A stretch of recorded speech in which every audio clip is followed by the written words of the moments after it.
সিদ্ধ করা আলু আর পাউরুটি দিয়ে যে এত মজার একটা মচমুচে নাস্তা তৈরি করা যায় আপনারা না দেখলে বিশ্বাসই করবেন না। বন্ধুরা, উপরটা থাকবে খুবই মচমুচে, ভিতরে থাকবে চিজে ভরা, খেতে কিন্তু ভীষণ ভালো লাগে আর বানানোও কিন্তু ভীষণ সহজ। আপনারা কিন্তু খুবই সহজভাবে এটা বাড়িতে তৈরি করে নিতে পারবেন। বাড়ির সবাই কিন্তু পছন্দ করে খাবে, খেতে যে এতটাই ভালো হয়েছিল। চলুন তাহলে শুরু করা যাক। এখানে নিয়েছি আমি বড় সাইজের দুটো সিদ্ধ করা আলুটা আমি আগের থেকেই গ্রেট করে নিয়েছিলাম। তারপরে দিয়ে দিলাম পেঁয়াজ কুচি, কাঁচা লঙ্কা কুচি, ধনেপাতা কুচি, পরিমাণ মতো লবণ। এখানে দিয়ে দেবো আমি গোটা জিরে, আর দিয়েছি এখানে আমি চিলি ফ্লেক্স, আর দিয়েছি এখানে চাট মশলা। এবার আমি ভালো করে মেখে নেব। আমি এখানে চামচ দিয়ে মেখে নিচ্ছি, তোমরা চাইলে কিন্তু হাত দিয়েও খুব সুন্দর করে মেখে নিতে পারো। বন্ধুরা, এখানে কিন্তু আমি এক্সট্রা কোনো মশলা দিইনি। এই মশলাটা দিয়েই কিন্তু আলুর পুরটা তৈরি করলে আলুর পুরটা খেতে অনেক বেশি ভালো লাগে। আলুর পুরটা কিন্তু আমার একদম রেডি হয়ে গেছে। এবার আমি সাইডে সরিয়ে রাখবো। এই দিকে নিয়েছি আমি পাউরুটি। বন্ধুরা, আমি ময়দার পাউরুটি নিয়েছি, তোমরা চাইলে কিন্তু আটার পাউরুটিটাও নিতে পারো। এবার আমি চারি সাইডটা কেটে নেব। একই রকমভাবে কিন্তু সবগুলো কেটে নিতে হবে। সবগুলো কেটে নিয়েছি। প্রথমে একটা পাউরুটি নিয়ে এবার কিন্তু বেলে নিতে হবে। সেমভাবে আর একটা আমি বেলে নেব, আর বাকিগুলো কিন্তু একই রকমভাবে বেলে নিতে হবে। সবগুলো আমি বেলে নিয়েছি। প্রথমে একটা পাউরুটি নিতে হবে, উপর থেকে লাগিয়ে দিতে হবে আলুর পুর। আলুর পুরটা খুব ভালো করে লাগিয়ে নিতে হবে। তারপরে লাগিয়ে দেবে একটু টমেটো সস, এতে করে কিন্তু বাচ্চারা খুবই পছন্দ করে খাবে। বন্ধুরা, তোমরা চাইলে কিন্তু এখানে একটু ধনেপাতার চাটনিও লাগিয়ে নিতে পারো। তারপরে দিয়ে দিতে হবে এখানে চিজ।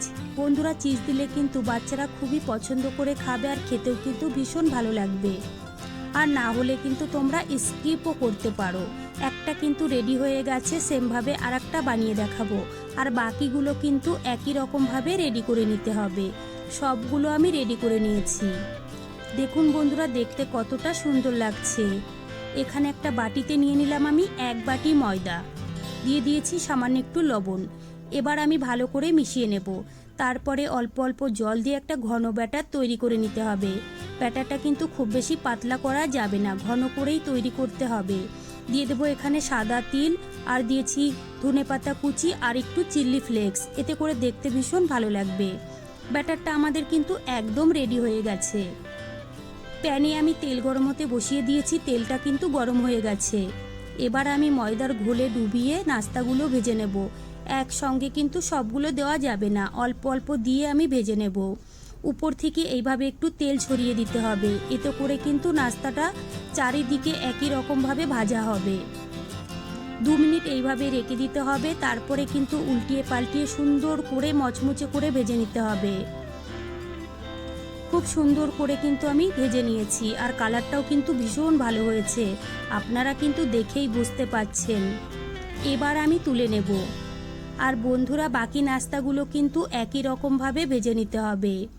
বন্ধুরা, দেখতে যতটা সুন্দর হয়েছে খেতেও কিন্তু ভীষণ ভালো হয়েছিল। সবগুলো নাস্তা আমি একই রকমভাবে ভেজে নিয়েছি। এবার একটা প্লেটে সাজিয়ে নেব। আর বন্ধুরা, উপরটা কিন্তু ভীষণ মচমুচে থাকে, ভিতরে চিজে ভরা, খেতে কিন্তু ভীষণ ভালো লাগে। আর দেখুন বন্ধুরা, দেখতে কতটা সুন্দর লাগছে আর খুবই মচমুচে হয়েছিল। তো বন্ধুরা, আমার রেসিপি কেমন লেগেছে কমেন্ট করে জানাবেন। ভালো লাগলে প্লিজ আমাকে সাপোর্ট করবেন। আর বন্ধুরা, বাড়িতে বানালে কমেন্টে জানাতে আমাকে ভুলবেন না। ভালো লাগলে বন্ধুদের সঙ্গেও কিন্তু শেয়ার করে দেবেন। চলুন তাহলে ভিডিওটি আমি এখানেই শেষ করছি। আপনারা সবাই ভালো থাকবেন, সুস্থ থাকবেন। আবারও নিয়ে আসবো নতুন রেসিপি।